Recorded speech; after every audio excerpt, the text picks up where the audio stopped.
Hey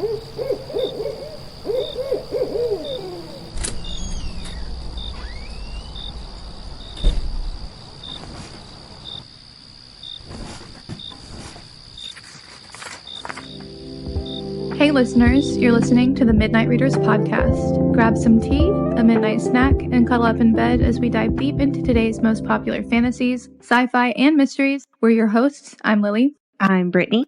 And I'm Christy. This season, we'll be discussing a dark academia bully romance series known for its smutty content and often billed as a Harry Potter for adults. That's right, grab your Stardust, we're headed to Lyra. Welcome to Zodiac Academy. Note to students, vampire bites, loss of limbs, or getting lost in the Wailing Woods will not count as a valid excuse for being late to class or this podcast. In the last episode of Season 1, we're discussing Book 9, Restless Stars, chapters 87 through 119, where family and friends are lost, justice is served, and our protagonists get a happily ever after. Before we get into it, this is your warning for major spoilers ahead. This includes potentially all Zodiac Academy World books, including the Ruthless Boys and Darkmoor Penitentiary series. We're also avid fans of the Moss Universe and Fourth Wing and might accidentally let spoilers slip for other popular romantasy book series as well. Sorry in advance. Like the books, this podcast is rated R, so be warned. Also, a friendly reminder to please like, subscribe, and follow. You can find us on Instagram, Threads, Facebook, and YouTube. Alright, so last we left off, the final battle had begun, and it seems to be going well for the True Queen's army so far. But Lionel just ordered the release of his second wave, and we start off with Seth. Lionel's army is retreating, the rebels are feeling hopeful, like maybe they've won, and let me tell you, this chapter devastated me. Yeah, understatement of the year. Yeah. I wrote in the note from the previous episode that as soon as Antonia was like, if we win this war, I'll step down to Seth, I was like, she's dead. So I kind of expected her to die. Right. But, and that's fair. Yeah. And in this, they were like, well, first of all, I have to say, Seth calling Tori and Darcy our queens. I know. At one point, it's like, but at another point, if I were Seth, I could not call her or them my queen. Just because of their relationship with each their other. Friendship. Yeah, I get that. Mm-hmm. I would have a hard time. Like, say one of you became president. I would have a hard time being like, Madam President. Yeah, that's fair. I'd just be like, Christy, Lily, what's up? What's up, dog? What laws you putting into today? Yeah. I mean, so this chapter freaked me the fuck out. Only for a second, though, because I do want to say that even though it's left on the note that it is, every part of me was like, he's not dead yet. Otherwise, they would have finalized it in this chapter. You know what I mean? Every part of me was like, there's no way he's dead. I thought he was dead because he was like, I breathed my last breath. I know, you were freaking out. And the way that they kill Washer is the same way that this chapter ended. That's true. I guess I was just in denial. And so for me, I was like, okay, don't let Seth die. Oh my God. Frank just died. Oh my gosh, that's sad. Yep. Oh no, Alice. Alice just died. That's sad too. Oh, wait. First it started with Seth's cousin. And I was like, well, that's sad. And then Frank, and I was like, oh, well, I know his name, and that's sadder. And then Alice, and then I was like, oh, Seth's dad too, and we don't even get to know his name. And then I was like, and Seth's mom. And at that point, I was like, oh my God, where's Athena and Grayson? They better be safe because Seth is losing everybody right now. Literally. Every single person that he cares about. And then it was him on the line, and I was like, Seth, fight. You need to fight. Come on, don't give up. No. Yeah, you were flipping out. You were like, oh my God, I didn't think they would do this to us. Oh my God. Well, I was certain that none of the heirs were going to die. I was certain. Yeah, and me as well. I was pacing the house. I was spiraling. And it took this, though, for me to realize, as much as I love all the heirs, which I would have before this chapter went, yeah, I love them all mostly equally, maybe Darius a little less, but out of all the heirs, I championed him to y'all, and I was so adamant that y'all would love him, and it just made me realize how special Seth is and how much I love him. Yeah. So when Christy, we obviously were having a personal text because you had not gotten there yet, and I didn't want to ruin anything, right? But until Brittany spiraled and put it in the text, and then I love that she's like, "Do you think Christy saw it yet? Brittany was she would freaking notice out if I so deleted much. it, but didn't delete the message." And then you're like, yeah. "I can't." You're like, "Yeah, I think she might see it," but still, nobody deleted. Oh, I deleted it. I thought I did. She did delete them. When? It was she after. Deleted them from the messages. Yeah, it was right after Lily was like, no, I don't think she's seen them yet. And I was like, okay. She got rid of them. And then it still showed up on mine. Oh my God. Not deleted. No wonder. I was like, how did she see them? I was like, do you think if I deleted it, she'd see it? And that was still there. And I was like, yeah, I saw it. Oh my gosh. I saw it after I deleted the messages. So I was like, damn, I didn't do it in time. Yeah, I thought she was just too slow. But I mean, but what I was telling Brittany was that when I was reading this chapter thinking Seth is in danger, like Seth really might die, I realized that he's actually my favorite character. And that I actually was way more worried about him than I ever would have worried about any of the other characters. And you know how I have been flip-flopping about him and Orion. Orion's my boy. Yeah. But in this moment, I realized that I cared more about Seth's death than I cared about possibly Orion dying. And it was a moment of clarity for me. I was like, holy shit, I can't believe I just realized that he is my favorite character. Oh, yeah. And I was horrified. And I also texted Lily, they really just pulled some Liam shit on us. They made us think that he was going to die in that car chase. And then he was fine. And now he's going to die here. And he doesn't have anybody to hold him. He doesn't get "it's been my honor" moment. And I was just like heartbroken. I was in tears. Pacing, it took me, a good 30, 45 minutes to even start the next chapter. That's funny. Yeah. I was all upset too because the whole time I've been thinking Caleb was the one that was in danger. And then this happened and I was like, son of a bitch. They took, I wouldn't say took the wrong one because I didn't want him to take Caleb. But it's funny, after this happened and we get past the next part, when they try to do the same thing with Caleb and pretty much everybody else that they got like that, oh, we're going to die, then fake us out, whatever. And you're like, no, they're not going to kill us. Well, I was upset. Even in my notes, I was like, Seth? No, y'all aren't going to do this. Y'all aren't going to kill him. I was like, no. I was in complete denial. Yeah, I love that you wrote, I hate Vard, because I also wrote, I hate Vard, and I was like, he better fucking suffer, although, to be honest, I knew he wouldn't. But, yeah. So they really opened up. We just did it. We did some craziness for ourselves by cutting it off where we did, because we opened up this section with one of the most heart-wrenching, horrifying, difficult chapters. Well, I mean, the last section ended with everything kind of going okay their way until Lionel kind of gave this ominous release the second wave. Yeah. And so I think it worked out, but I agree that the section cuts off correctly. However, it's just in the middle of an intense scene. Yeah. Painful. And for us to start with this, I was like, oh no, what the fuck is going to happen next? Yeah, agreed.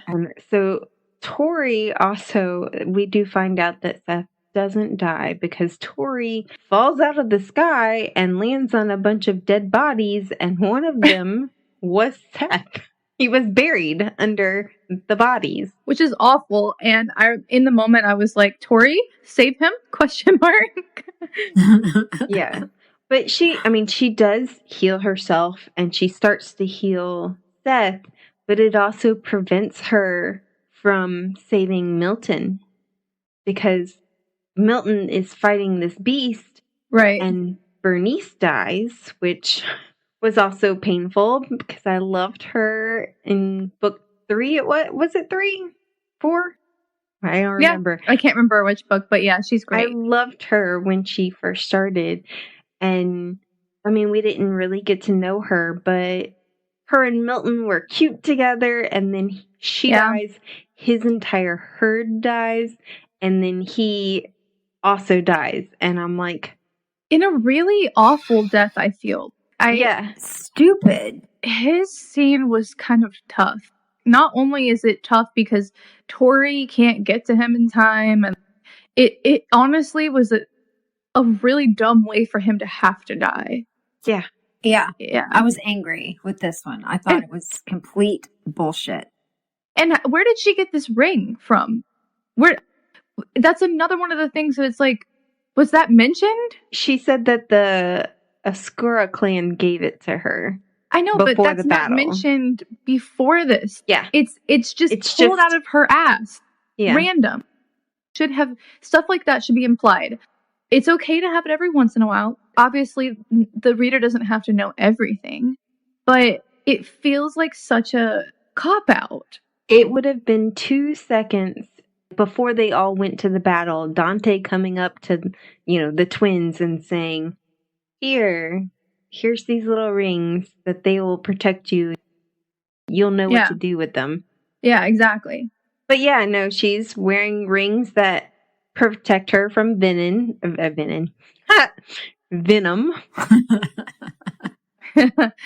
not there yet. If only we had a ring. But, I mean, obviously this came from Carson. Yeah. But yeah, it was random. And I also wrote, rings? Question mark? Yeah. Like what? What? Yeah. And so Seth's whole pack dies. His family dies. His whole Milton's entire dies. Yeah. It's his whole pack from school and his whole family pack. Yeah. Everybody on his side of the Trident formation that was in his section is now dead, except for him. He is the only survivor. And that's got to be traumatizing. Yes. And I got to be honest with you. There's a scene later where he and Caleb, they fight the last monster that I think is the one that kills Seth's family, right? And they pull a move that I was like, why didn't you do that this whole time? I can't remember what it was. But I was like, okay, they took him out so fast with this move. Like, where was that? I think it was something to do with him being in Fae form instead of being in wolf form. No. Yeah, that's true. They used the fire tornado, right? I don't honestly remember. I remember being like, wait, fire tornadoes are a thing? Okay. The whole war was so chaotic. I was like, had a hard time keeping track of what happens when and where. I agree with that, yeah. So, I remember they had the fire tornado, and then while they used the fire tornado, they open up the ground, and the monster falls into the ground, and then they put the tornado in and cover him up. And I was like, why didn't you guys do that? Why didn't you do that before? Just bury all of the monsters. Like a blender. Yeah, what? Yeah. Are we sure it killed it? Well, maybe that's the evil that arises later. Right. So Darius and Xavier are flying, and they are intercepted by Ferrex, who knocks Darius off of Xavier and kind of separates them. And I was like, damn it, Ferrex, don't fight for Lionel. Yeah, I remember thinking, what are you doing? Yeah, I think it was a mistake. I think he bumped into him. I think he was like, hey, bro. And he like, whoop, there he goes. My bad. Christy, you're always cracking up. Yeah, I was like, well, I was just hoping that, I was like, be the man I think you're going to be and don't fight for Lionel. But when Lionel, in the last section, I didn't mention this, but when he told Ferrex to go, I was like, you didn't tell him to go where or what to do. He can Yeah. Mm-hmm. Yeah, I will. There's a scene in Darius's POV where he's charging up on Xavier's back, which one, he looks like a knight in shining armor, literally, on Xavier's back. But there's a moment where he bends the water in somebody's blood, and I went, oh, Avatar? I don't remember that scene, but I don't doubt it happened. Picked it up. I immediately picked it up, and then with the name that they give, that Darcy and Orion give their child, it's Darcy and Orion, right? They give their child later. Come on. I also put Azula. Yeah. Azula, come the fuck on it. And we got a bloodbender? That's sus. Maybe I'm looking for things, but I just think I was like, oh, huh. Interesting. Yeah, that is interesting. Yeah. Yeah, it was just it was a very quick moment. Very quick moment. Did either of you understand what Orion did? Not a little bit. Not even one bit. Pulled that shit right out of his ass. No. Me either. I was like, what the fuck are you doing? I said, this was not in the journal. You're doing dark magic, yes, okay, that your dad taught you, but why? And why didn't you mention this before? And what? And also, and why was it arms? Yeah. Well, and also, he hasn't used dark magic like that in books. Yeah. I mean, I understand the body parts because you're getting their power from their bones. Yeah. Is what I'm assuming he was doing. But why arms? Why did that have to... maybe because you have to have hands to wield element?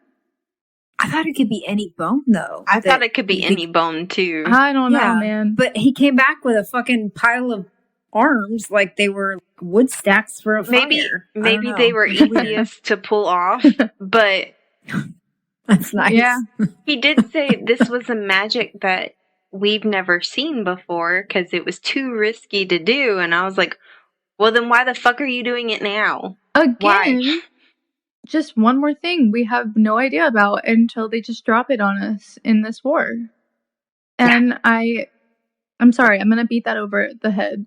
But I'm going to beat the dead horse with that. It's just like with an arm. Yeah. It's a fair assessment because the whole war, the whole book seems rushed, and I'm just, as much as I love the series and I pushed for us to even cover it, I was like, I'm a little unsatisfied. I'm disappointed in the end, and I'll be honest, I was a little disappointed with the end of Ruthless Boys, and I was super disappointed with the end of Darkmoor. As much as I loved Darkmoor. So great series. It was full of action, everything was great, and then the last book was just like dead in the water. Damn. I mean, there's parts of the battle that I like. There's parts of it that are like Lionel that are just fucking riveting. Yes. But then there's other parts that are just so confusing. It was just so much crammed into one book in one section. It was overwhelming. It was too much information. I think you kind of missed the. Well, not only that, but we talked about this last episode, but with Clyde just being easily defeated like that. Yep. Yeah. And the monsters did some damage here at first, and then I feel like after the first initial painful experience, then they were all gone like that. The towers were super scary, and then they, boom, gone. And then they were gone. Because the washer in his little panties. which y'all called that he would be fighting on the battlefield in his Speedo. And I was like, oh my God. Yep. He made it happen. How else would that happen? Yeah. Well, we also knew Speedo. He would sacrifice himself. Yeah. And he did. Mm-hmm.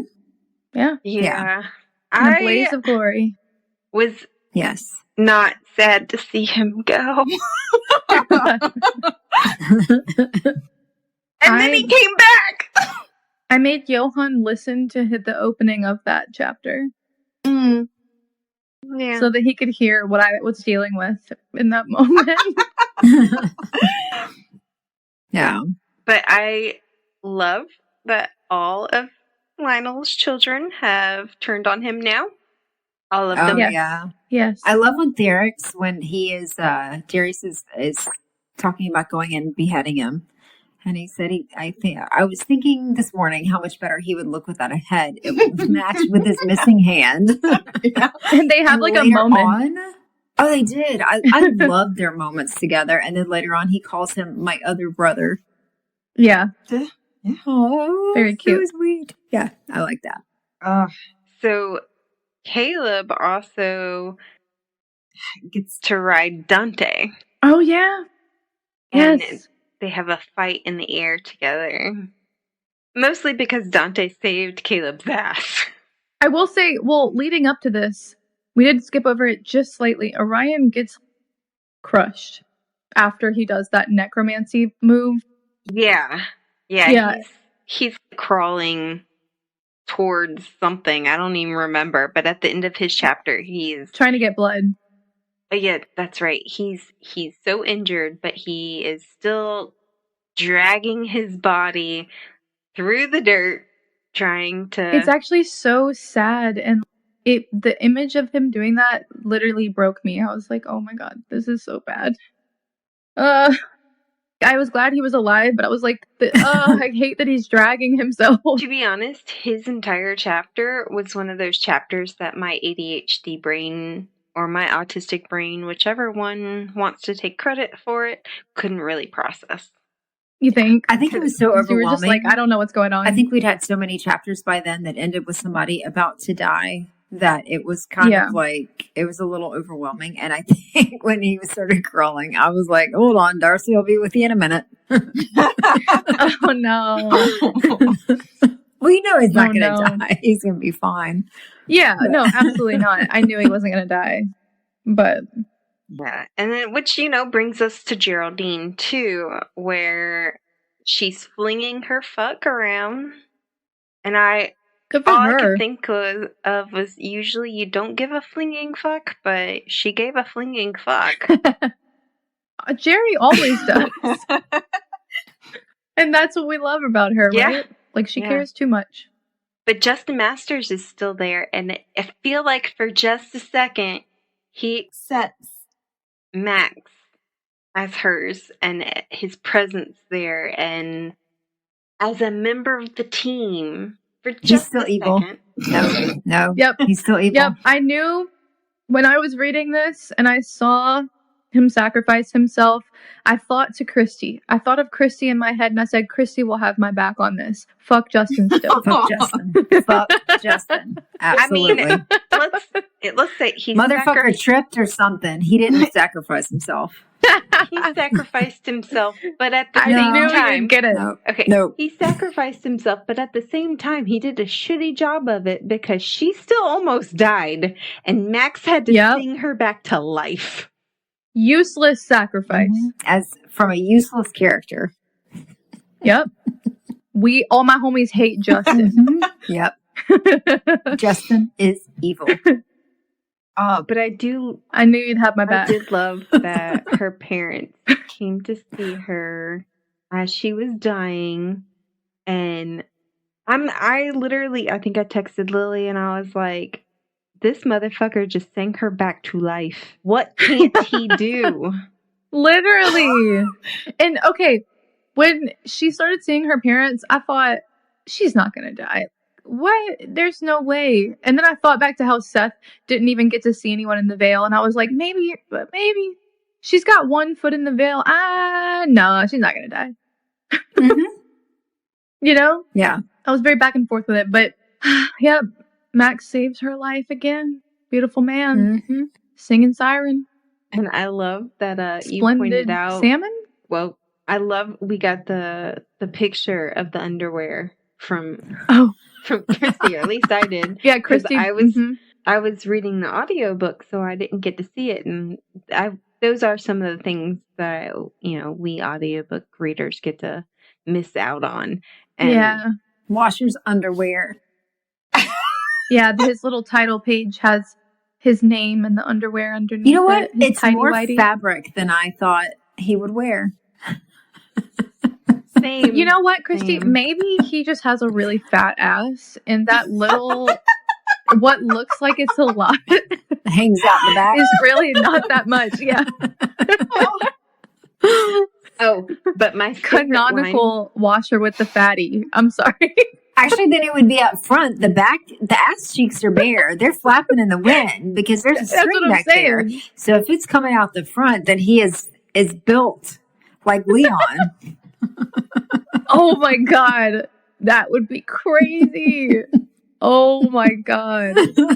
My favorite line from this chapter was, "Too deep.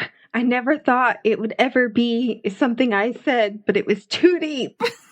I never thought it could be too deep. Yeah, I played that line for Johan as well. Oh, man.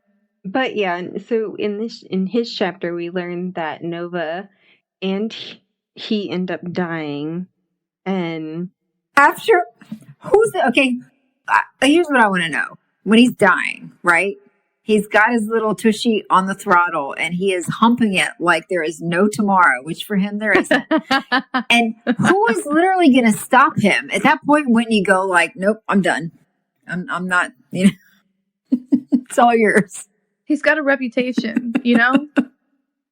He's got to uphold his reputation. Really thought that he was going to kill those Fae by lusting them to death. Or farting on them. Did he have no other option? Did he have no other option but the lust? I just don't understand. Also, real question. Why, if Max is just as strong as he is, why doesn't Max just sing and kill everyone? Right. Well, he would kill his own people too. They can be behind a sound barrier. He could have given them earplugs. In a bubble. Yeah. I don't know. I just think it's crazy. Mm-hmm. It's just like the question, why don't they have guns? You know? Yeah. I'm a true American. Where are their guns? I mean, they import other things from exactly the mortal world. I mean, Lionel brings in these big gun things. They should have had guns. Yeah. But I also wrote, I was like, can you not, in the middle of a fucking war, can you not stop with the suggestive talk? Oh, come on. That was his last chapter. I thoroughly said it was too sexual. But it wasn't. That was like the best death ever. He took over a clay person with the biggest dick he could find. It was not his last chapter. It was his last chapter in his own flesh and blood with his little teeny weeny and his, you know, I will never ever. And that was like the best death ever. Oh my God, it was so funny. Washer with the teeny weeny and the fat ass. Humping the stick with his ass pointed at the enemy. I mean, come on. The dongle stick? Yeah. May he dongle. They're trying to get his dongle stick. And he was bouncing all over the place. So they can, I mean, my God. You could not ask for more. Oh. Well, okay. So Seth and Tori. Where do we go from there? Seth and Tori are fighting together and they end up splitting apart. And they say to each other, "Die well," or something like that. If it comes to that, die well. And I was like, no. Yep. No. I saw that too. No. I had the same thoughts. Yeah, I was like, don't say goodbye. No. Yeah. Didn't appreciate that. We do find out here that it wasn't Darcy that lied. It was Tori who lied to Darius. She made a deal with the ferryman to get sold. Right. And I was like, well, damn. Didn't see that coming. Yeah. I didn't Did either. you not? Really? It's Tori. I didn't. I didn't think... I mean, he was pissed about letting Darius go. I didn't think that he would allow... So it never crossed my mind that he would allow the souls of the dead to go. Although, you know, we did get a Diego chapter, so... Yeah. I told you the ferryman loves her. You know, you were right, because never in my life did I expect for that shit to go down. I was genuinely shocked because, like I said, in the last episode, I was like, yeah, I didn't really understand what was going on with these clay soldier things. and I knew there was a plan for them, but this is not what I thought was going to happen. Yeah. I mean, they were. So they have. He didn't let him go though. They were on loan. Yeah. Okay. Yeah. Okay. They had 5,000 clay people to fill, and when she started this ritual with carving in the rune, I was like, damn, is she gonna have to do that for every single one? I know. And then I was like, okay, good. Apparently not. Cause I thought that too. I was like, wow, you're gonna have to do a lot of different rune carvings. Okay. yeah, because she does end up almost dying here, and Darius feels it and channels his power to her. And I think, isn't it Hale who comes to him and says, don't you dare let her die. Yeah. Uh-huh. Yeah. Honestly, really great scene. Like, this is one of the better scenes in the book. It's definitely I am not gonna let this happen last kind of stand. Tori is badass here. Darius is badass here. It's very romantic in a tragic way. Ugh, so good. Yeah. And I forgot to mention she also releases the Sayer dragons on the battlefield. Oh, adorable baby. Oh, and none of us saw that coming because what the fuck? Yeah, I wrote down what they all did, and where is it? The blue dragon is first, and it froze all the griffins and let them drop out of the sky. Right. And then the coral dragon, I think, melts the bones off of the flesh of the Fae. The green dragon has mind control. Yeah. And the silver dragon explodes people. Nice. It's like little flying kittens. This is how I'm picturing them. Little flying kittens that land on, people, and then boom. And then they just fly off like a butterfly. Like, so gentle, so sweet, so small. Yep. Go feast on the souls of my enemies, young ones. Yeah, but I do want to go back a little bit, back to the clay soldiers. Yeah. And I was kind of... I don't know why I didn't see this coming in a way for all of the loved ones to come back. Which I is should have nice. known that would kind of happen in some way, but it was beautiful for them to be able to interact with all of our pro tags in a way. And to fight against Lionel, because it was specifically people who had been harmed by Lionel. Mm-hmm. Yeah, they needed their justice. They needed their fuck you for doing this to us and our children, Asriel comes back. Radcliffe. Yeah. Radcliffe. Yeah. And Hale, Marissa, Leon's family, Marcel. Oh, Marcel and Gabe. I know. That was so sweet. I was like, and he was like, I've been thinking of you. I don't know you at all because you died before I was ever even born, but I've been thinking of you. That's so cute. Mm-hmm. And then Gabriel he gets to see Marissa too, and yes. Yeah, it was really sweet. And I was wrong. He's the poor choice. Which did give me a good laugh. Like, I needed that in my life. The poor choice is actually metal as fuck. I wish we had gotten more from Hale. He sounds really funny. The Beyond the Veil. Yeah, maybe I need to. My question was, when they were resurrected, would they have their powers? Because I felt like that was going to be a huge overpowering, you know? And they did. They had them. Marissa uses hers. I thought it was a different power. Like, they had some kind of energy or ether instead of... Yeah, she says it's not quite like her power, but it's still elemental power. That's crazy. It came off as elemental power. It was wielded like it. But they still had some kind of power. Interesting. Yeah. And I just... as soon as Washer died and they were like saying, we're bringing back the dead, I knew that he would get in doubt. Yeah. Yeah. And Tori was like, oh, y'all guys died? I'm sorry. I was like, I'm not. I really liked the war cry as they all ran down for Lionel's fucking head. Yes. Yeah. Yes. Yes, yes, yes. And Diego is such a good guy. And I'm pretty sure he's still in love with Sophia. Because he was like, this is Poor for guy. Sophia. Oh, poor Diego. So, Lily, now do you feel bad? Not really. Sorry. Which at this point, I was like, I hope Miguel is still alive. Where's Miguel? Yeah, right? I was wondering about that. I was like, is he alive? Is he dead? Where? Yeah, there's some missing. Where is he? Some missing people. Because to bring up what we talked about last time, Lyra. Yeah, where is she? Yeah, no mention. Yeah, she's not in here at all. So what was the point of giving her also a point of view? Exactly. What was her point at all? Was it to show us how bad the glacial diamond was?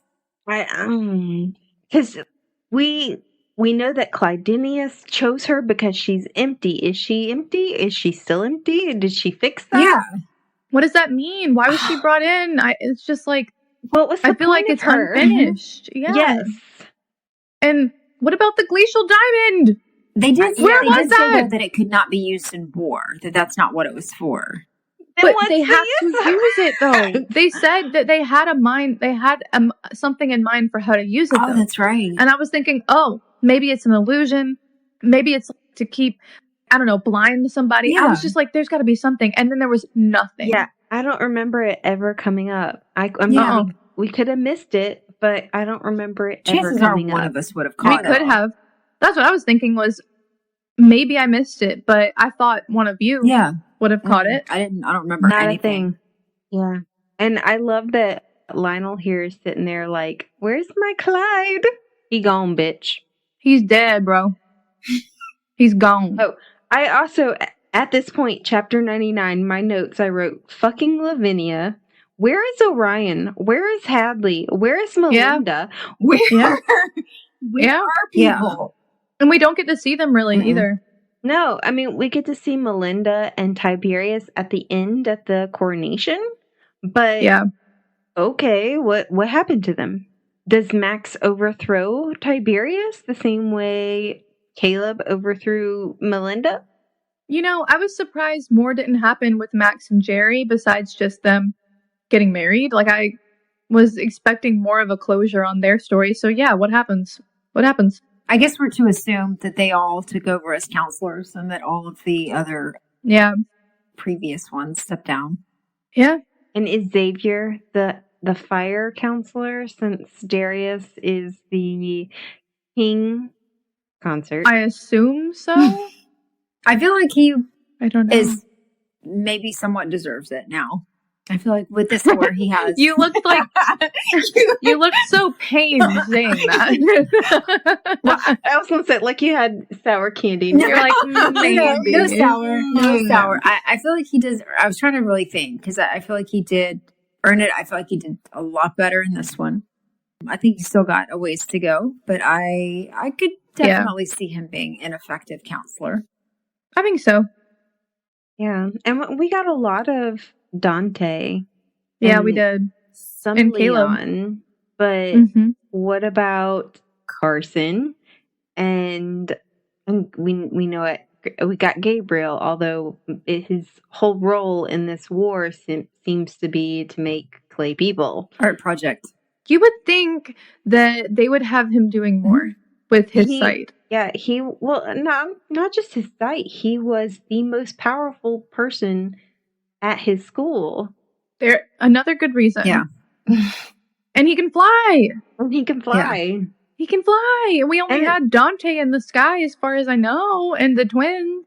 And the Pegasus, and I mean, they said they had a legion of harpies as well that were on our side, but we never met any of them or knew any of them, and yeah, it's just maybe we are being unrealistic and harsh, but I don't know. I know. I mean, this is what happens when you make a big things war. Apart, but you know what I mean.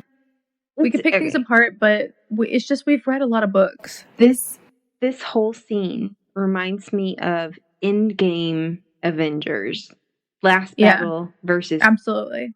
And even then, they managed to at least showcase every single person without making it overwhelming. So you knew what, the amount of back T'Challa and was forth doing, and Spider-Man and Valkyrie and Iron Man and everybody else. You knew what they were up to, but they were still alive. And at this point, we're like, is Miguel still alive? Is Melinda still alive? Is Tiberius? Is what's going on? Even better if they had grouped them better. If they had grouped, I don't know, randomly Miguel in with some of the others, the way that they grouped Caleb and Orion together or something like that, then we still would have gotten some closure on those characters without having to give them a POV, maybe. Yeah. We would have at least seen and known that they were still alive. Yeah, I think the hard part for me was that the chapters were so short that the use of first person and it was really difficult to kind of stay with whoever it was that you were. If it had been maybe third person, I think it would have been easier because it would have had to say their name. So you would have, I don't know, that just, to me, it kept throwing me like, okay, who am I reading now? Yeah. It's a lot of back and forth. It helped for me for the different voices because the authors are so great that each one has a very distinctive voice to the point where as soon as they say chapter 1 or whatever, I know immediately whose chapter it is. Really? When they say the chapter number, I know immediately what character it is. Even between Tori and Darcy. Yeah. Chapter 1, Darius. Chapter 9, Darcy. I know immediately who it is. And that is so impressive to me. The audio narrators for these books deserve an award. They do. It's great. Not only did they nail that, but they go above and beyond. Like Geraldine singing? What? Yeah. They've got different accents, different voices for men. Yeah. Different voices for the various women characters. You can always tell. It's so good. Yes. I hope people listen to the audiobook just for the fact that it makes these books cinematic in a way that the writing does not. And I don't say that often about books. I enjoy reading the ebook and physical book more usually. But the audiobooks for these there's such a different experience. I will read the book and then be like, I have to hear that in the audiobook, and then go back and listen to the audiobook. So good. Okay, let's talk about Xavier and what he finally calls the spares together. Finally. To use this anti-war machine thing that they made, what did they call it? The diffuser? Yeah, the diffuser. Whatever the fuck Let's plug it into the castle. Yeah, I thought it was so brilliant that when they were working on it, they were like, well, we don't have something to amplify the power. And they use Lionel's castle, which is made out of jade. And I was like, that is so brilliant. Brilliant. Yep. I loved that. It's a really good addition. I loved that. At first I thought they were going to use that diamond to amplify it. And I love that they didn't. They went a different route. And it was an unexpected Funnier. route. Yeah. Yeah.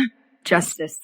And they do end up gathering Ellis to their side. She was going to run, but Xavier talks her into actually helping out, which I was a little disappointed in Ellis at first, but I'm glad she stepped up. Well, but the thing, I'm glad she did step up because she made sure he couldn't leave. She took his stardust. She did. She really did. She stood up to him and she took his stardust, which I thought was really great. But she was also going to run and hide and not participate in the fight at all, which was somewhat disappointing. It was. And I was glad that... To be fair, she didn't know anybody from the other side at that point to really step in and help. Plus, I think she wanted to get the stardust as far away as possible. Her dad and Max. Max offered her a peace offering. But he wasn't right there for her to really come to. But I think part of hers was also to get the stardust away from Lionel. I mean, She was leaving as well, but... Which brings up a question. So the twins used all their stardust to get their army to this battle. Ellis just stole what was left of Lionel's stash of stardust. Mhm. And Right. all of the dragons, except for Darius and Dante, are now dead. Yeah. Who's been making stardust? Not Darius, because Because he they couldn't have make it. it before.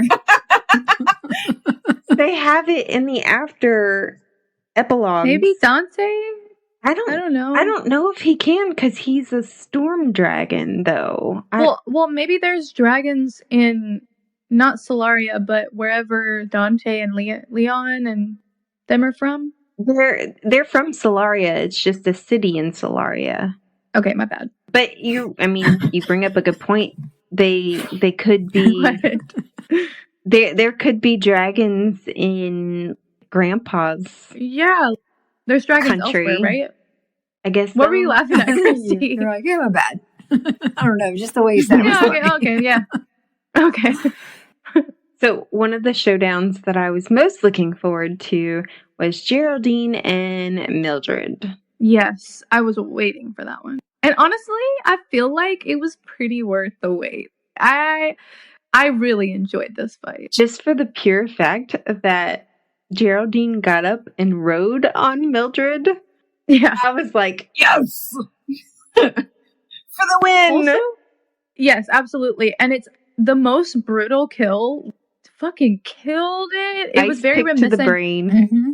It was like reminiscent of when Tori comes flying out of the sky with her sword when she's going to save the heirs. Do you remember that?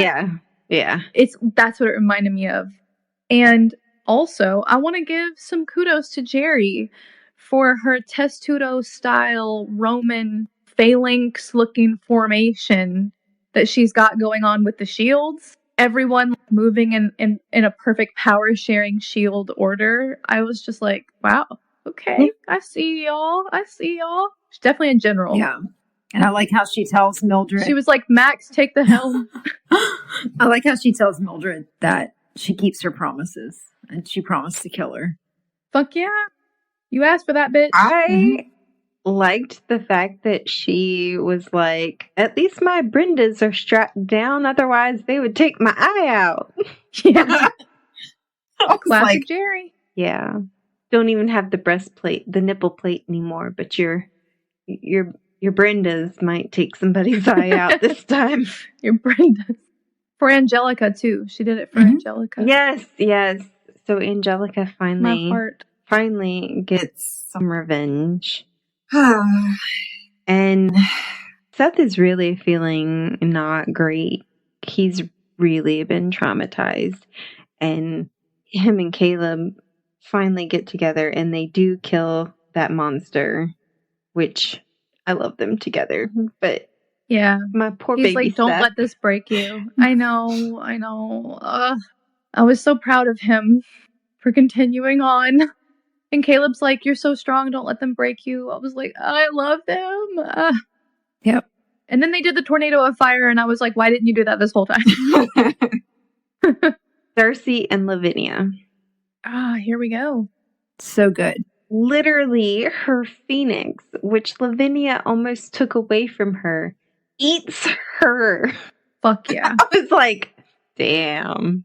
Yeah. And the ferryman shows up, and I was not happy because I thought he was bestowing immortality on her yet again. But Really? yes, because he was like, death doesn't want her. And I was like, yes, death does. Oh, yeah. Yes, death does. And then he was like, He refused. So much better, Yeah. though.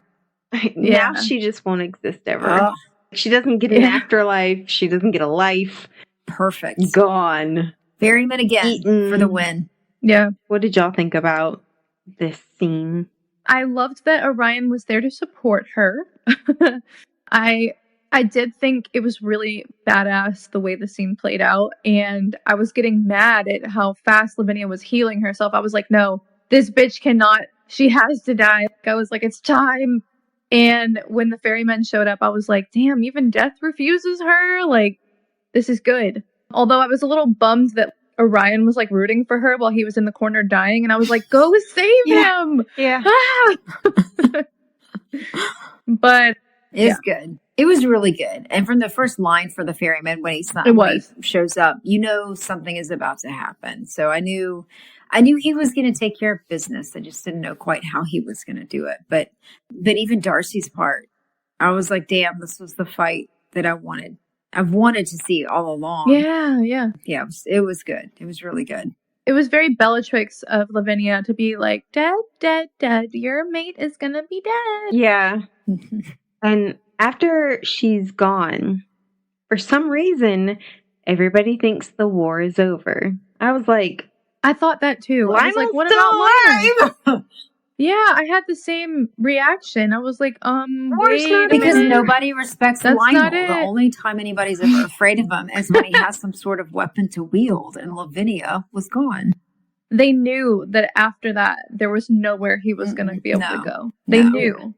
But Hale shows up after Orion is healed, and he's like, "You have my blessing, good choice." Why did he say that? I was like, I can just see him standing there, his hand on his shoulder, like, you have my blessing. Good choice. As Orion bleeds out. I'm like, bro. Yeah, literally. He's like, the lower half of his body is still crushed, and he's just like, good job, buddy. But then they have this big emotional moment between Darcy and Tori and their parents with Gabe and Marcel. Yeah, that was nice. And Xavier has one with Radcliffe, and we finally get a decent older Acrux. Wait, what about Darius? Well, I said an older one, like an adult one. I mean, Darius is an adult parental, but still. A parental one. Figure. Yeah. Imagine now what Solaria would have been like had Radcliffe been able to rule. Yeah. Now, real question here. Could Xavier have babies and potentially have a dragon? Yes. He's got it in his DNA. So Gabriel's children, we don't know their exact biological, because we don't know who the bio dad is, but his... Well, we do, but we don't know what. We know Marcel, but we don't know what his order is. No, I meant like Gabriel, like Luca and RJ, his children. We don't know who the father is exactly. Right, because there's 4 of them. Yeah, but so Elise's mom is a Pegasus, and her dad was a vampire. She's a vampire, and Luca, I think Luca ends up being, RJ ends up being a Pegasus. So yeah, but isn't Luca the kid that turns into a bear? Yeah, like a moose or something like that. But which that's what my point. Their heritage of Darcy and Tori could have Harpy and Hydra babies. Yeah. Right. Nice. Yeah. Okay, I'm glad that you said that RJ was Gabriel's child. Yeah. Right? His daughter. In the epilogue, or near the end, RJ is mentioned, and I had no idea who the fuck that was. Because she's not mentioned except for in the epilogue confused. Of Ruthless Boys. I was so confused. I was like, who is RJ? Did I miss something? Yeah. I just looked over it. Yeah, he ends up having 2 children, a boy and a girl. And during Zodiac Academy, he only has Luca. And RJ is literally only mentioned in the epilogue of Ruthless Boys and in Darkmoor. Poor girl. But they set up, the end of Ruthless Boys kind of sets up a potential story for her. I figured since there wasn't much about her that means there might be more later. Yeah. Okay. If they ever write it. Yeah. All right. So Catalina also is with Xavier, and Azriel gets to say goodbye to his son, which they finally get their proper goodbye, I guess. Which I was so excited to see. I really wanted them to have their closure, especially since he faked his death. Yes, I was very glad that they had a moment together, and I felt like, honestly, in the epilogue where it's revealed that they also talked about the guild, I was kind of mad about that because I didn't think that he should have to talk to his dad about work in his final goodbyes. And that actually pissed me the fuck off. Yeah. I was like, wow, so how much time did they they didn't have that much time together. Did they talk about the guild the whole time? That pissed me off. Yeah. Maybe I'm being overly sensitive for Orion, but that would anger me if I only had 5 minutes with my dad who was dead and I had to talk to him about this job that I was taking on. That would make me so mad. Yeah, I get that. Anyway. Meanwhile, while they're all celebrating the end of the war, Darius and Therix are sneaking into the castle and they meet up with 5 dragons who are guarding Lionel. And they were like, Prince Darius? And he's like, actually, it's King. Mm-hmm. and Therix is like, did you forget the consort part on purpose? And Therix is like, oh, really? Yeah. Again, love Therix. You sure about that? Yeah. Yeah, he's great. But they defeat them. Lionel runs off to his treasury or whatever. And I forgot to mention in the last episode, but I was like, does he feel the bond when his bonded die? And then later it said that he did. And I was like, yes, I hope it's painful. I hope it's that was a lot of them every time. Yeah. It was like 200. Yeah. Plus Lavinia. I'm still mad that he did that. And when he's in the treasury and they're like, well, what about the queen? He was like, all my bonded are dead. He said, I said all of them. Like, slaps the shit out of that lady and cracks her skull. Mm-hmm. Which, shouldn't be working for Lionel. Mm-hmm. You're like, serves her right. And then for Vard, doing the glamour, I guess, or whatever of himself so he can take off with some money. Really? Pulling a Peter Pettigrew. He had so many other opportunities to do that where he could have actually gotten away with it. And that's the moment you choose. Literally. Why. Yeah. But see, he did get away with it. I mean, he did, but that's where I was really confused, is that I thought Vard created another version of himself to trick Lionel. But then it sounded like Lionel saw the true him through the gate at the end.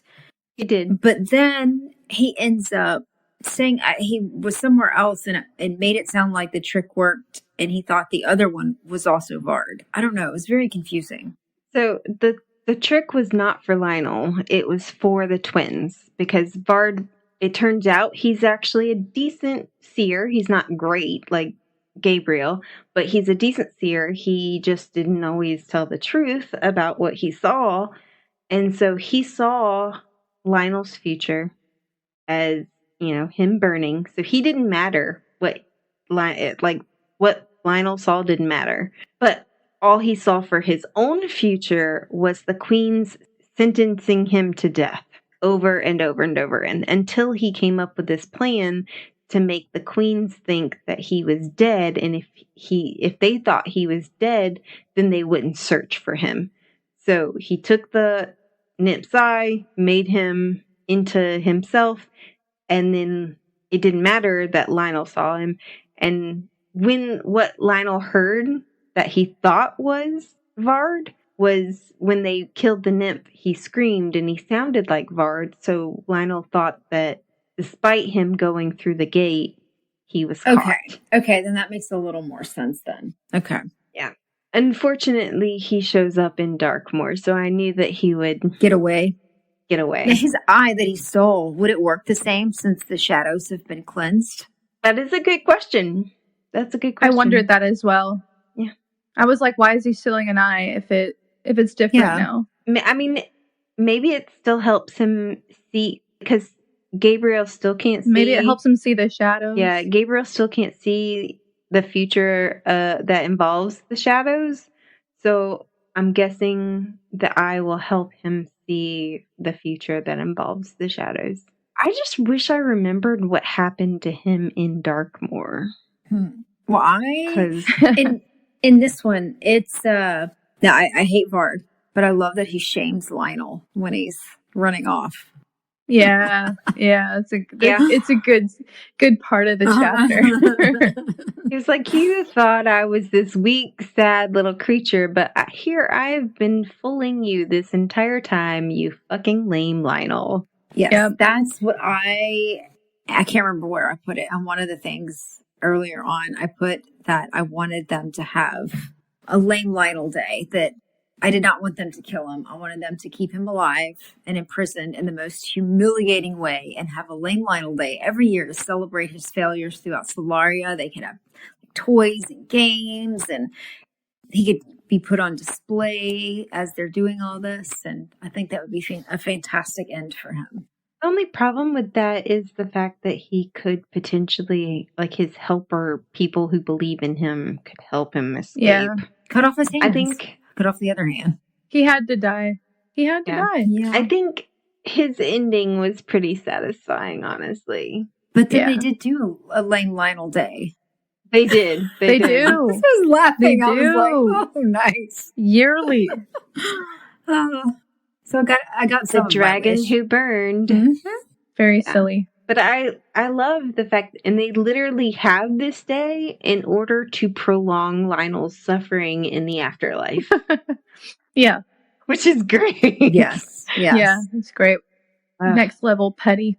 Yeah, so, and I did love that it was Tori's flames and a little bit of Lionel's flames that ended up just ending him. Yeah. And I'm glad that he suffers forever. Oh, that was great. And ever.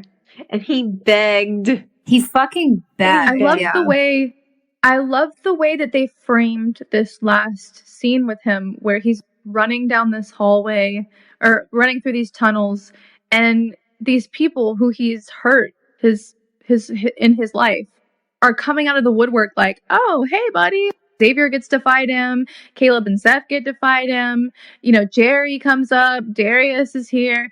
All these people who have been involved with the atrocities that he's committed.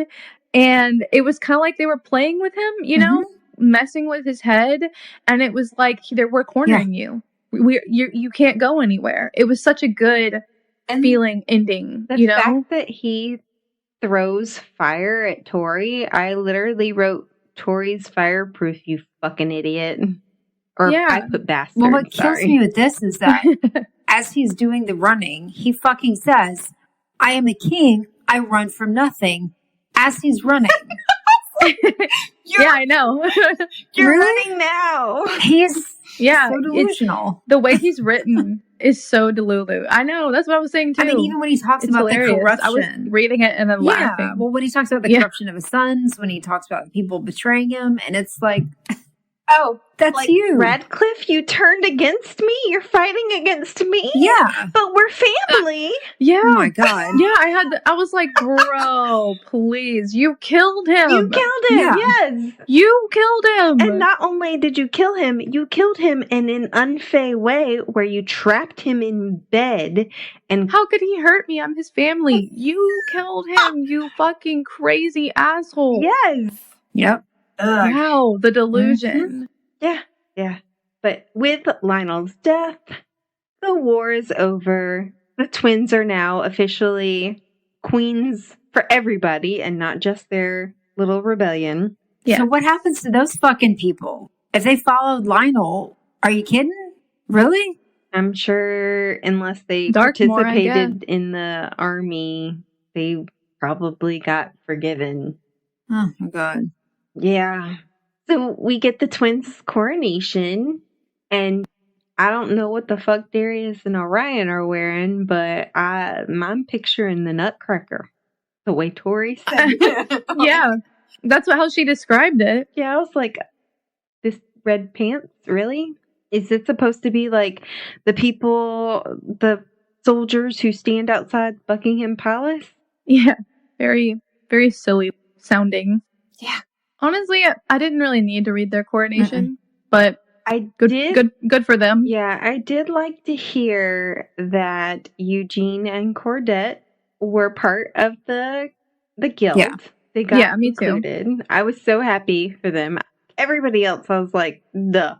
But Eugene totally deserved that. Definitely. why they included the old counselors in that. I don't know, though. And here's my whatever. thing that I had an issue with is that the uniting of the guild, because that seemed the big thing. That was the whole thing with Orion. That was a big part of that story. I can't remember which book it was, but so it had no sway on the outcome whatsoever. Yeah. So what Nothing. was the point of making it such a major plot line if it didn't have anything to do with it? Agreed. And it's just another one of those things in the plot that it was like, why? I spent so much time on it. Yeah. So much time. We got a whole big ass chapter about the lore of what a Fate Weaver is and didn't get a single Fate Weaver in the plot.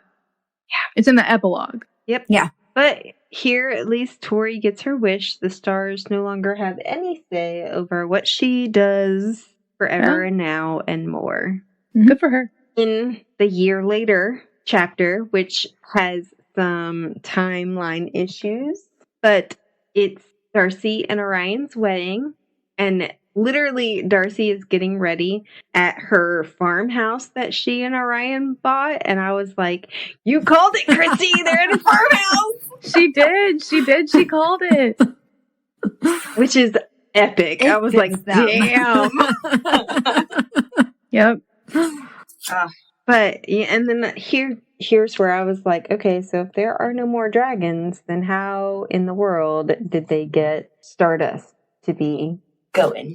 I don't know. Either they had a bunch of Stardust or they figured out how to make it. Well, they said they used the last of their Stardust, and they used the last of Lionel's Stardust, so... But technically speaking, should Darius be able to make some? He should. Yes, that's what I was saying, is either he figured out how to make it or they found some. But I will say I was thrilled when I realized they were getting married in the library.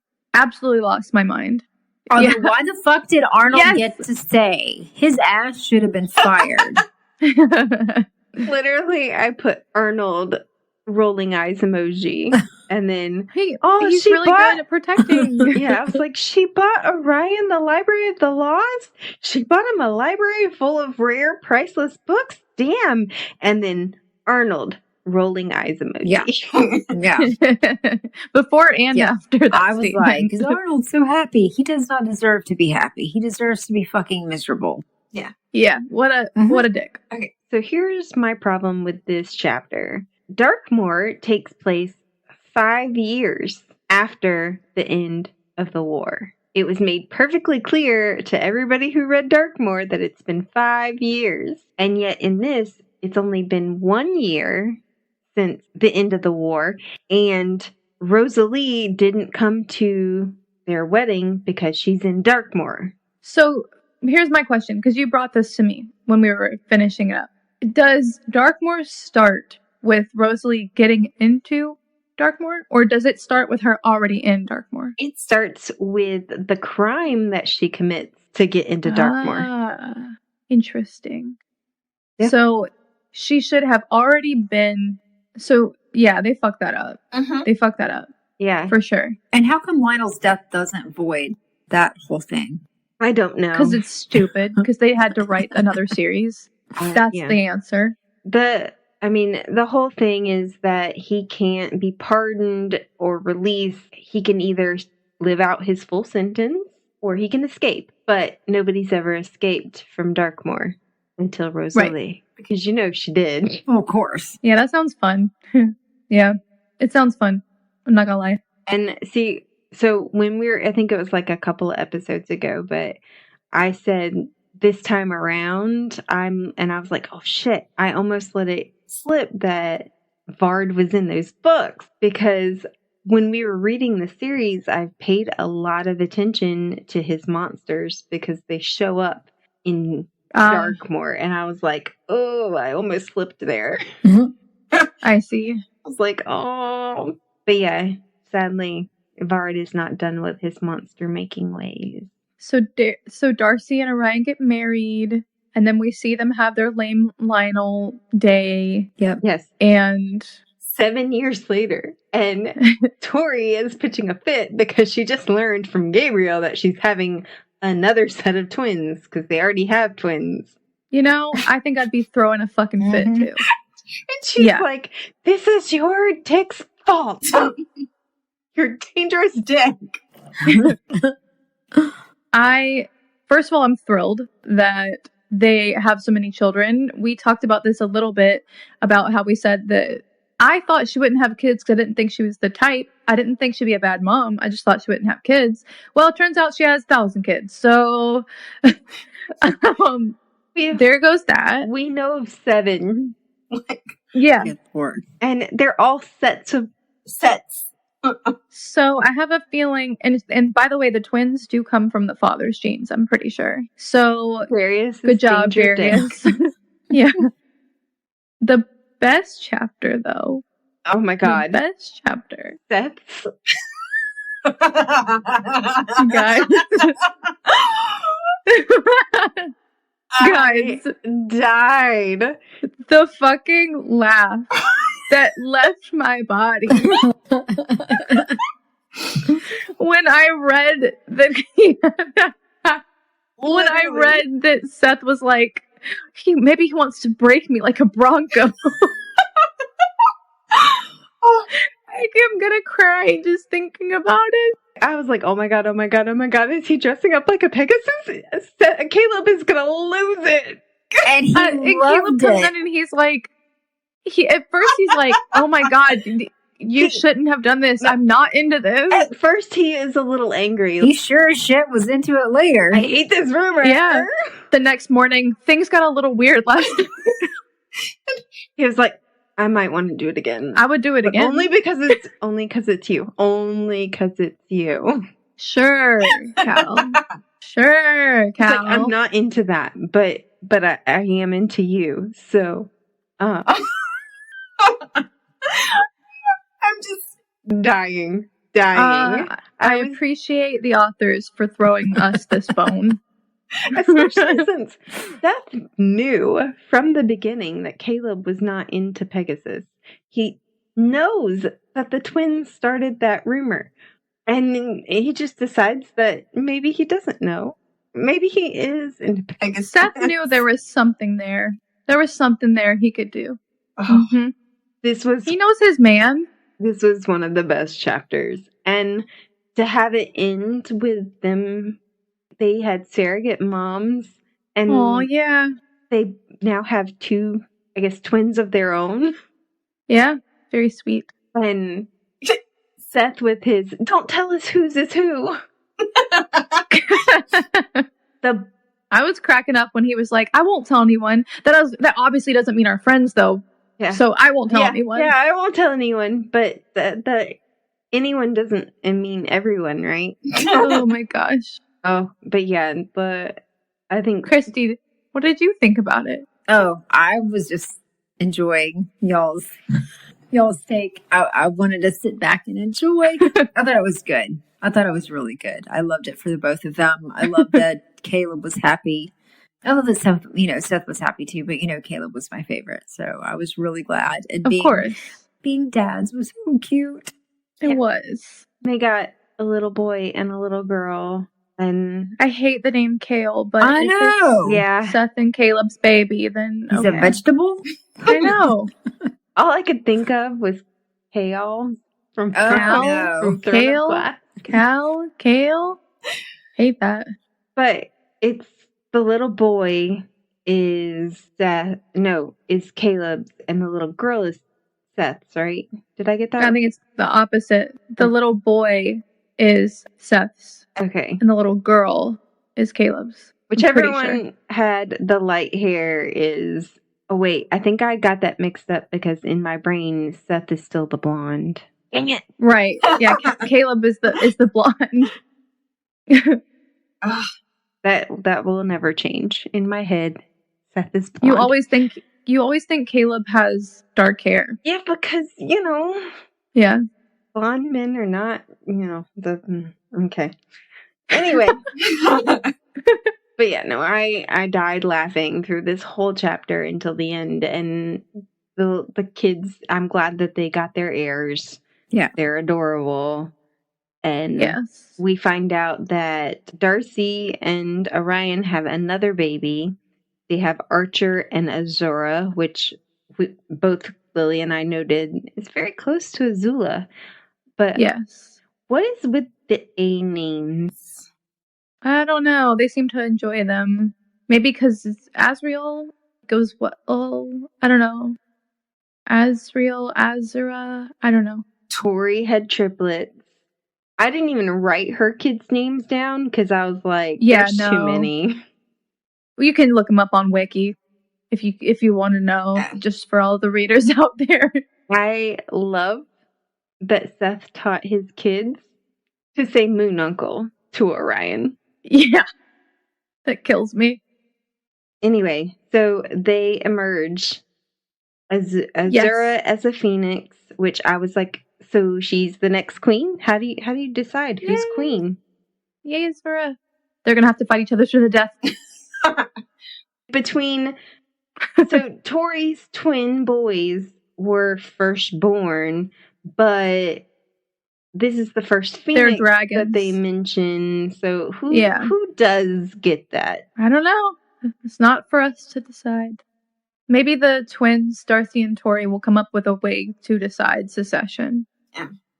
That's more fair. And the best part of this chapter of all, the thing that has made Darcy Christie's number one favorite character, we learn that Darcy is creating a sanctuary for endangered animals and taking in all of them. Taking in the strays, yes. So she is now officially my favorite character of the whole book, barely edging out Caleb. Oh, wow. And I love that Orion is like, I am okay with it. I like it. But I also like punishing her for it. Mm-hmm. I will be grumpy about it because I enjoy punishing her. So and Shadow playing with the goats. How cute is that? Love it. Yeah. I love it. Happily ever after. Although my equally favorite part about this, I think it was this chapter. Is this the one with Therix? No, that was the previous one. Where they were doing the burning of the dragon. Oh, that's right. And he has the Sayer dragons with him. They are his babies. Yeah. I love that. Yeah. Oh, and who are these other people that Xavier has allowed into his herd? And is he sleeping with them, or are they just part of the herd? Yeah, I don't know. And what happened to the spares? Did Athena and Hadley end up together? We don't get any answer on that. We don't get Lyra. We don't get Miguel at the end. What happened to Diego in the fight? Yeah, I don't know.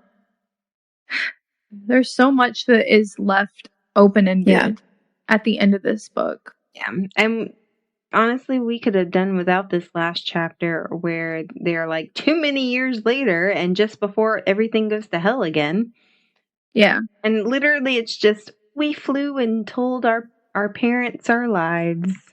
Literally, like I was like, okay, that's enough. Okay, yeah. Why did you need to tell us this? You could have ended with anything. Why did we include this? But final thoughts on the series? Yes. Final thoughts? I still like the series as a whole. I think Me too. I think Darkmoor is my favorite of their world so far. Although this ending was better than Darkmoor's. Like, I think I blanked out all of the last book of Darkmoor because I was just so disappointed in it. Oh my gosh. Okay, never reading that one. But the other books are really good. I really, really loved this series more than I thought that I would.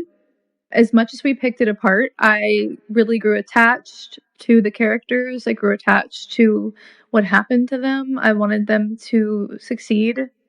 And I do think that the authors needed a really good editor. Yeah. Someone to tell them no.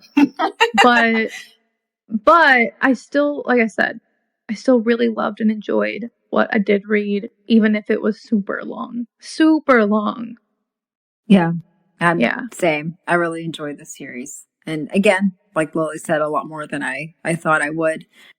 And just the fact that, yes, there's definitely things that could be different. Although, find me a book that you don't find something in that you don't like.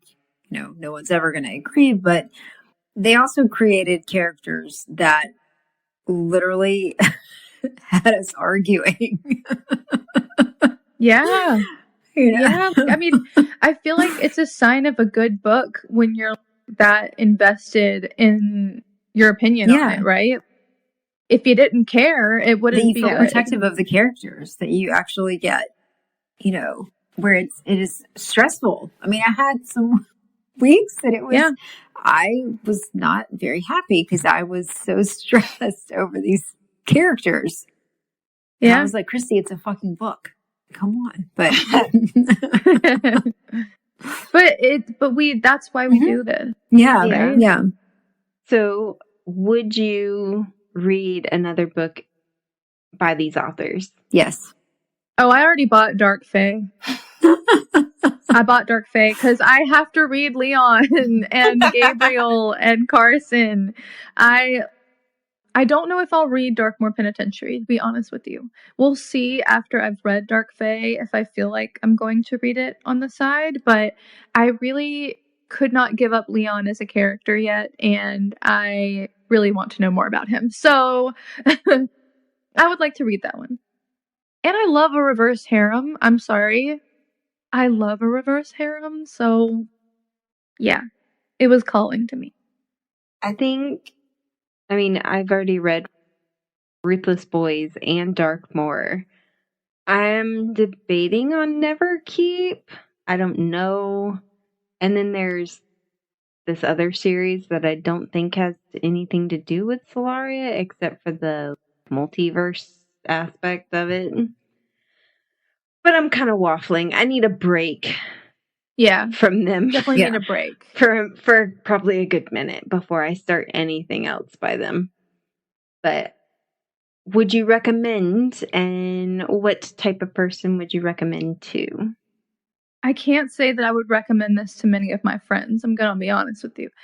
Only because I think it takes a special person to read all of these books and enjoy them. Unless you're already an avid fantasy romance reader, I don't think I would recommend it just because it's so much torture on the reader. You have to be willing to know what you're getting into.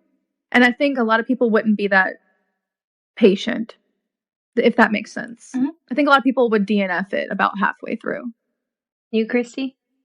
Honestly, Lily just said it perfectly. So I am not even going to attempt to add anything. I am just going to second hers. I think that was perfect. For me, there's been several people online who I've seen who are like, I'm thinking about reading it, and I will tell them, I recommend you read it if you have time and if you're willing to get attached, and if you make sure you remember not to take it seriously. Don't go into reading this like it's some high fantasy or anything. You need to keep an open mind that it's going to be silly. It's kind of like a parody almost sometimes. Yeah. I kind of describe it to friends as like a car crash. Like you can't really look away. It's so fascinating but it's bad. Like I don't know. But it does grow as you read, and that's kind of what I say to people. Yeah, go into it with an open mind and know that from book 4 to book 8, you're gonna be tortured. Yeah. But I do think if you're someone who reads dark romance or romantasy and you're open to just getting bogged down in that, like reading it really deeply, then yes. All right. Well, we are officially done with the Zodiac Academy. This ends so crazy. Season 1 of our show. And I am, as much as I enjoyed it, I am so thrilled to be moving on. Yeah, yes, definitely ready. We're so excited to read the Empyrean series, and we're going to end it here. Any last thoughts before I do our little outro? No. All right. We hope that everyone has enjoyed this season. We will be taking a short break, but just make sure to join us for season 2. We'll be covering the Empyrean series books, Fourth Wing, Iron Flame, and now Onyx Storm. Please remember to like, subscribe, and follow us on social media. That like and follow are super important for us to continue to bring you new episodes each week. So please, please, please do so. Thank you for listening to the Midnight Readers podcast. We'll see you next week. Happy reading, listeners. Don't stay up too late.